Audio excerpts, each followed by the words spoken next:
जय सिया राम। आए दिन हमें कुछ संत महात्माओं के मेल प्राप्त होते रहते हैं, साधकों के मेल प्राप्त होते हैं और उसमें से जो महत्वपूर्ण बातें होती हैं हम आप लोगों के साथ साझा करते हैं। एक बहुत ही महत्वपूर्ण विषय के बारे में स्वामी योगानंद जी, जो कि एक साधक हैं, उन्होंने ये लिख करके भेजा है कि ये भक्तों को ज़रूर इससे अवगत कराना चाहिए कि जो लोग भी अपने बच्चे बच्चियों का जन्मदिन मनाते हैं वो हमारे सनातन संस्कृति का पालन ज़रूर करें। वो केक वगैरह काटते हैं, ये ठीक है, क्योंकि ज़्यादातर लोग आजकल सनातन संस्कृति का पालन न करते हुए पश्चिमी सभ्यता का ही अनुकरण करते हैं। तो केक वगैरह काटें, ये ठीक है, लेकिन उस दिन ईश्वर की आराधना ज़रूर करें। खास करके 10 साल से छोटे जो बच्चे हैं जिनका हम जन्मदिन मनाते हैं, उस दिन भगवान कृष्ण के बाल स्वरूप का पूजन अवश्य करना चाहिए, उन्होंने लिख करके भेजा है। साथ ही एक उपाय की उन्होंने चर्चा की है कि ये ज़रूर जिनके बच्चे 10 साल से छोटे हैं और वो उनका जन्मदिन मनाने वाले हैं, उन्हें अवश्य ये करना चाहिए। इसमें इन्होंने इस बात की चर्चा की है कि कई बार बच्चों को नज़र लग जाती है, बीमार पड़ जाते हैं, कई तरह की दिक्कतें आ जाती हैं, तो ऐसे अभिभावक इन परेशानियों से बचे रहेंगे।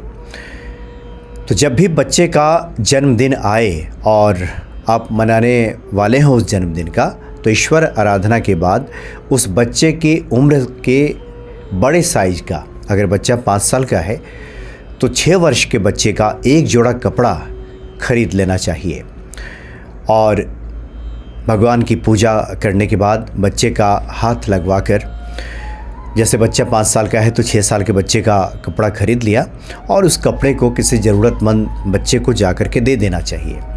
इससे क्या होता है कि एक तो उस बच्चे को प्रसन्नता प्राप्त होगी जिसे दिया गया है, और बाकी जिस बच्चे का जन्मदिन मनाया जा रहा है वो भी ईश्वर कृपा का पात्र बनेगा और जीवन में आने वाली जो कठिनाइयाँ हैं, बीमारियाँ हैं, नज़र दोष जो लग जाती है बच्चे को, इससे उसको राहत मिल जाएगी। उन्होंने कहा है कि ये बहुत ही अनुभूत प्रयोग है, उन्होंने जिसे इसे बताया है उससे काफ़ी इसका लाभ मिला है।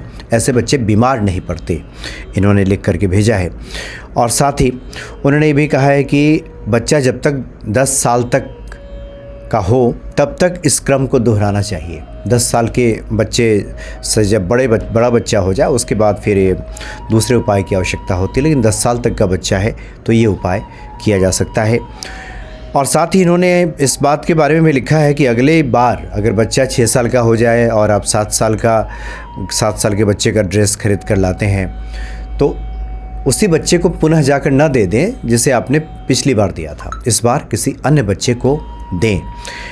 अब जिन लोगों की आर्थिक स्थिति ठीक नहीं है, वो ड्रेस में खर्च नहीं कर सकते, कोई इस तरह कपड़े नहीं खरीद सकते, फिर वो क्या करें? इसके बारे में उन्होंने कहा है कि अपनी सामर्थ्य के अनुसार ईश्वर को भोग प्रसाद अर्पित करें, लड्डू वगैरह चढ़ा दें और उसके बाद उसका वितरण करें।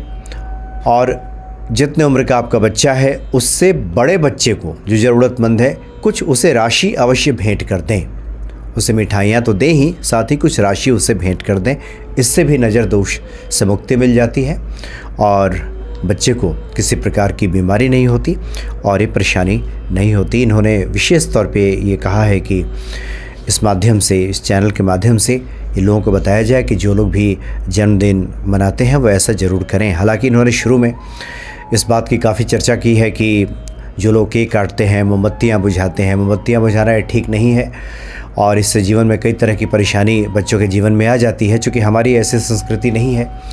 और इसके पीछे के अगर कारणों को देखें तो ये भी ठीक नहीं है। इसीलिए केक काटना है तो काटें, लेकिन मोमबत्तियाँ नहीं बुझानी चाहिए, उस दिन दीप प्रज्वलित करना चाहिए और इस उपाय को अवश्य करना चाहिए।